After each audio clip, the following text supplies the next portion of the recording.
तो जी news morning prime time की शुरुआत करेंगे 1 मिनट एक खबर से, यानी पूरी खबर आपको बताएंगे सिर्फ 60 सेकंड में। किसानों के साथ बुधवार को छठे दौर की वार्ता एक बार फिर से बेनतीजा रही। 1 मिनट में जानिए सारी अपडेट। किसान संगठनों ने कृषि कानूनों में संशोधन का सरकार का प्रस्ताव ठुकरा दिया है। इसके साथ ही दिल्ली के सिंधु बॉर्डर पर बैठे किसानों ने महापंचायत कर तीनों कानून रद्द कराने के लिए आंदोलन तेज करने का ऐलान किया। किसान दिल्ली को जोड़ने वाली सभी सड़कें बारी बारी बंद करेंगे। आसपास के राज्यों में दिल्ली चलो अभियान शुरू किया जाएगा। 12 दिसंबर को दिल्ली जयपुर दिल्ली आगरा हाईवे बंद करेंगे। 12 दिसंबर को किसान देश भर में टोल नाके फ्री करेंगे। 14 दिसंबर को किसान देश के हर जिले में प्रदर्शन करेंगे। किसान बीजेपी नेताओं और पार्टी दफ्तरों का घेराव भी करेंगे। पूरे देश में एक दिन का जिला हेडक्वार्टर पर मोर्चा लगेगा। 14 तारीख शुक्रवार को उनको घेरेंगे और वहां मोर्चा लगेगा। सोमवार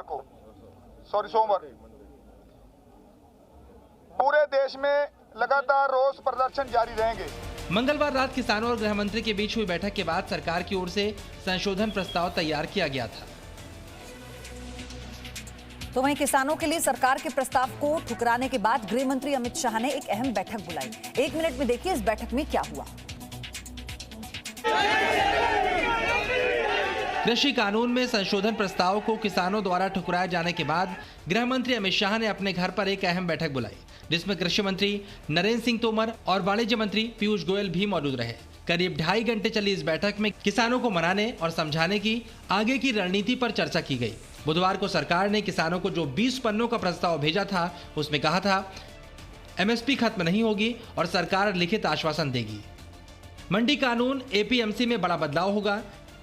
निजी मंडियों या कारोबारियों का रजिस्ट्रेशन जरूरी होगा। निजी मंडियों और कारोबारियों पर टैक्स लगाया जाएगा। कॉन्ट्रैक्ट फार्मिंग में किसान को कोर्ट जाने का अधिकार होगा। अलग फास्ट ट्रैक कोर्ट के गठन को मंजूरी दी जाएगी। सरकार का साफ संकेत था कि कानून वापस लेना किसान हित में नहीं है। हालांकि प्रस्ताव पेश किए जाने से यह साफ है कि संशोधन के पूरे विकल्प है।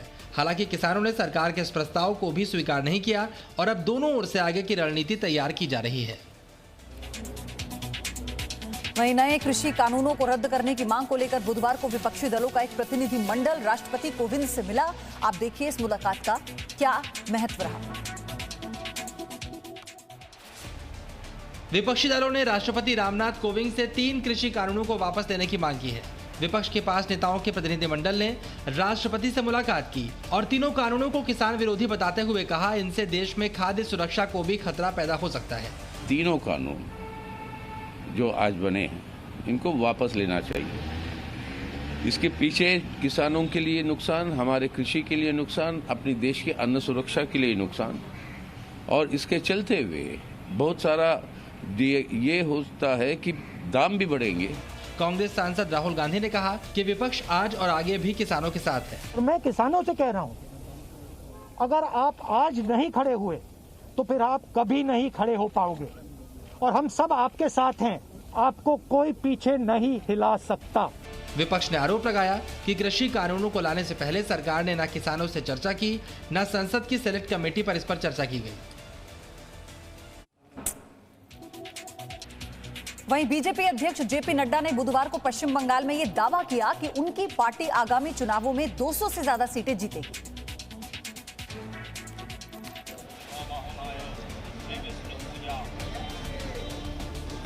बीजेपी अध्यक्ष जेपी नड्डा अपने 2 दिवसीय दौरे पर बुधवार को पश्चिम बंगाल पहुंचे। जेपी नड्डा ने कोलकाता में बीजेपी के 9 जिला कार्यालयों का उद्घाटन किया।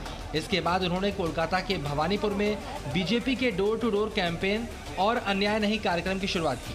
अपने कार्यकर्ताओं को संबोधित करते हुए जेपी नड्डा ने दावा किया कि 2021 चुनाव में बीजेपी बंगाल में 200 से ज्यादा सीटें जीतेगी। मुझे याद है कि एक समय था 9 साल पहले, हमारा वोट प्रतिशत 4 था। 2014 में हमारी सीटें हो गई 2 और हमारा वोट प्रतिशत पहुंचा 18, और 2019 में हमारा सीटें पहुंची 18 और हमारा वोट प्रतिशत पहुंचा 40, और अभी 2021 के चुनाव में भारतीय जनता पार्टी 200 सीट पार करेगी और सरकार बनाएगी। इस बात को हमको समझना है। उधर पश्चिम बंगाल में टीएमसी ने ऐलान किया है कि वो अपने 10 वर्षों के कार्यकाल का एक रिपोर्ट कार्ड पेश करेगी। पश्चिम बंगाल की सत्ता पर काबिज टीएमसी ने बुधवार को फैसला किया कि वो अपने 10 सालों के शासन कार्ड का रिपोर्ट कार्ड तैयार कर जनता के सामने रखेगी। टीएमसी का ये दांव आगामी चुनावों को देखते हुए उठाया गया कदम माना जा रहा है। सूत्रों के हवाले से खबर है ये दांव चुनाव रणनीतिकार प्रशांत किशोर का उपाय है, जिन्हें पार्टी ने 2021 के विधानसभा चुनावों के लिए अपना रणनीतिकार बनाया है।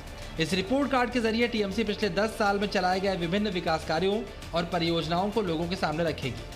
इस रिपोर्ट कार्ड को पेश किए जाने के दौरान पार्टी के सभी शीर्ष नेता मौजूद रहेंगे। इस रिपोर्ट कार्ड का शीर्षक होगा टीएमसी रिपोर्ट कार्ड, विकास के 10 साल। रिपोर्ट कार्ड में 10 सालों के कार्यकाल का ब्यौरा होगा। इन 10 सालों में चलाई गई परियोजनाओं और नीतियों की जानकारी दी जाएगी। योजनाओं की सफलता की दर पर भी चर्चा की जाएगी। टीएमसी का कहना है कि रिपोर्ट कार्ड में पार्टी के पिछले 10 साल में किए गए कामों के तथ्यों और आंकड़ों के बारे में बताया जाएगा और साथ ही इस रिपोर्ट कार्ड में टीएमसी शासन के दौरान सुधार के लिए सरकार द्वारा उठाए गए विभिन्न कदमों के बारे में जानकारी भी दी जाएगी। पश्चिम बंगाल के पूर्व मुख्यमंत्री बुद्धदेव भट्टाचार्य की तबीयत बिगड़ने के बाद बुधवार को उन्हें अस्पताल में भर्ती कराया गया। 1 मिनट में देखिए पूरी अपडेट। पश्चिम बंगाल के पूर्व सीएम बुद्धदेव भट्टाचार्य को बुधवार को सांस लेने में तकलीफ बढ़ने के बाद दक्षिण कोलकाता में एक अस्पताल में भर्ती कराया गया। सूत्रों के मुताबिक डॉक्टरों ने उन्हें फ्लू क्लिनिक में भर्ती कराया है। डॉक्टरों ने कहा है कि उनका फ्लू का इलाज चल रहा है और आवश्यक परीक्षण किए जा रहे हैं, जिसके बाद ही यह तय हो सकेगा कि उन्हें अस्पताल में भर्ती होने की आवश्यकता है या नहीं। देर शाम पश्चिम बंगाल के मुख्यमंत्री ममता बनर्जी पूर्व मुख्यमंत्री का हाल जानने उस अस्पताल में पहुंची। इसके बाद उन्होंने पूर्व सीएम की तबीयत को लेकर एक ट्वीट भी किया। पूर्व मुख्यमंत्री बुद्धदेव भट्टाचार्य को सांस लेने में तकलीफ होने के बाद अस्पताल में भर्ती किया गया। उनकी तबीयत को लेकर मैं थोड़ी चिंतित हूँ। मैं उनके जल्द स्वस्थ होने की कामना करती हूँ। बुद्धदेव भट्टाचार्य वर्ष 2000 से लेकर 2011 तक पश्चिम बंगाल के मुख्यमंत्री रहे थे।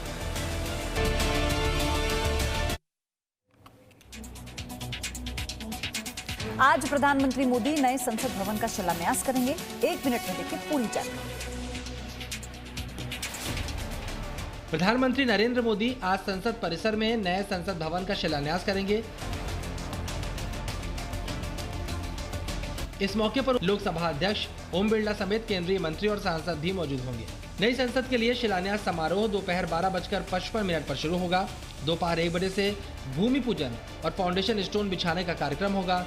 दोपहर 1:30 बजे सर्वधर्म प्रार्थना का आयोजन होगा। इसके बाद प्रधानमंत्री 2:15 पर संबोधित करेंगे। लोकसभा कक्ष में 888 सदस्य बैठ सकेंगे। राज्यसभा कक्ष में 384 सदस्य बैठ सकेंगे।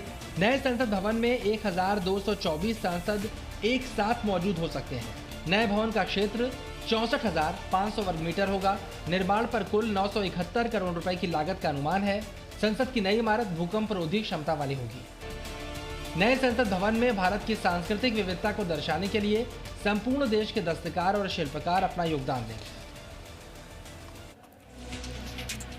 भारत के विदेश मंत्री एस जयशंकर ने एक बार फिर से कहा है कि भारत और चीन के बीच हालात मुश्किल दौर में हैं। आपको बताते हैं 1 मिनट में ये पूरी खबर क्या है।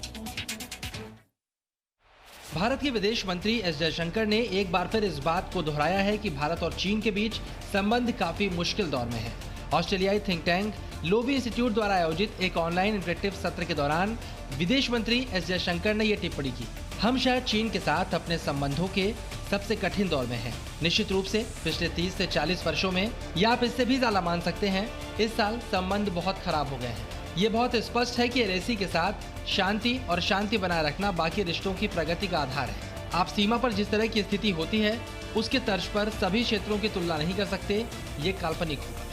विदेश मंत्री ने यह भी माना कि मुद्दों के मतभेद के बावजूद संबंधों में सकारात्मक माहौल था। हमें यह समस्या है क्योंकि 1988 से हमारे रिश्ते में हिचकी थी। हमारे मुद्दे और मतभेद थे, लेकिन मोटे तौर पर संबंधों की दिशा सकारात्मक थी।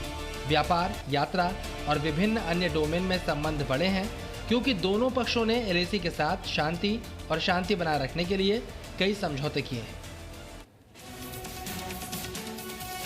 वहीं जम्मू कश्मीर में आज डीडीसी चुनाव के चौथे चरण का मतदान होगा। वहां की भी अपडेट देखिए 1 मिनट।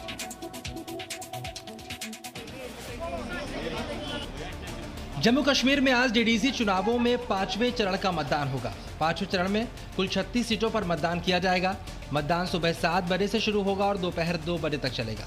5वें दौर में कश्मीर डिवीजन में 17 और जम्मू डिवीजन में 19 सीटों पर वोटिंग होगी। इस बीच चुनावों में सुरक्षा को लेकर स्टेट इलेक्शन कमिश्नर के शर्मा ने कहा, अगर कोई भी मतदान में बाधा डालता हुआ पकड़ा जाएगा तो उस पर कड़ी कार्रवाई की जाएगी। इंतज़ाम बड़े पुख्त हैं, सख्त हैं और पुलिस फोर्सेस की भी कमी नहीं है। एक हादसा जो अनंतनाग में हुआ बहुत अनफॉर्चुनेट है, हमने उसको कंडेम भी किया है और ऐसी फोर्सेस जो किसी भी इलाके में एक इलेक्शन में इंटरफेयर करती हैं, law will take its course against those people. 5वें चरण की वोटिंग के लिए सुरक्षा के कड़े इंतजाम किए गए हैं। पोलिंग बूथ और उसके आसपास सुरक्षा को लेकर BSF, CRPF और जम्मू कश्मीर पुलिस की तैनाती होगी।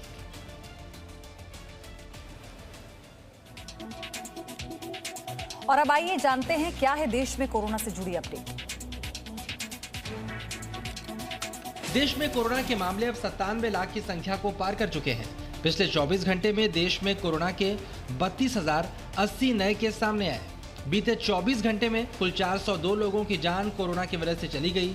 देश में कोरोना से अब तक कुल 1,41,360 लोगों की मौत हो चुकी है। इसी के साथ देश में कुल कोरोना मरीजों की संख्या बढ़कर 97,35,850 हो गई।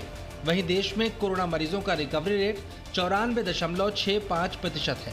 बात अगर राजधानी दिल्ली की करें तो यहाँ पिछले 24 घंटे में 2,463 नए मामले सामने आए हैं, जबकि इस बीच 50 लोगों की कोरोना से मौत हो गई। वहीं पिछले 24 घंटे में 4,177 मरीजों को इलाज के बाद अस्पताल से छुट्टी दे दी गई। देश की राजधानी दिल्ली में अब एक्टिव मामलों की संख्या 20,546 रह गई है। Presenting B News app, available on Google Play and App Store. Download it now.